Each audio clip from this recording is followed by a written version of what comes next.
అందరికీ నమస్కారం.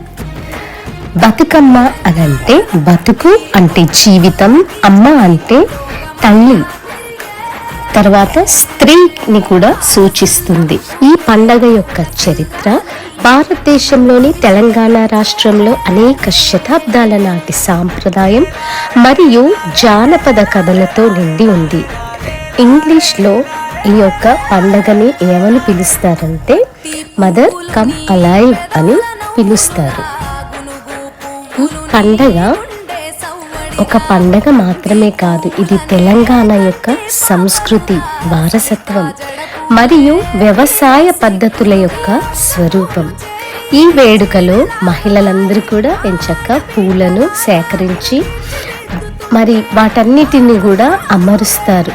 సో ఇది దేన్ని సూచిస్తుంది అనంటే జీవితం అనేది ఎంతో అద్భుతమైంది, మరి ఆ అద్భుతమైన జీవితాన్ని మనం కలకాలం అందంగా గడపాలని.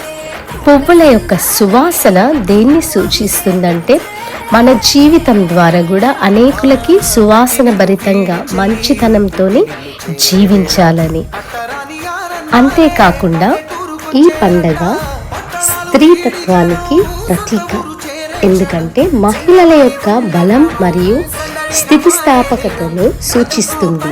సమాజం మరియు సంస్కృతిలో వారి పాత్ర ఎంతవరకు ఉందో ఈ యొక్క పండగ ద్వారా నొక్కి చెబుతుంది. అందరి జీవితం సంతోషంగా, ఆనందంగా, ప్రయోజనకరంగా, ఈ సమాజానికి పరిమళ వాసనగా ఉండాలని మనస్ఫూర్తిగా కోరుకుంటూ ఇట్లు మీ సునీతా ప్రవీణ్. సర్వే జన సుఖినో భవంతు. मेरा भारत महान. जय तेलंगाना.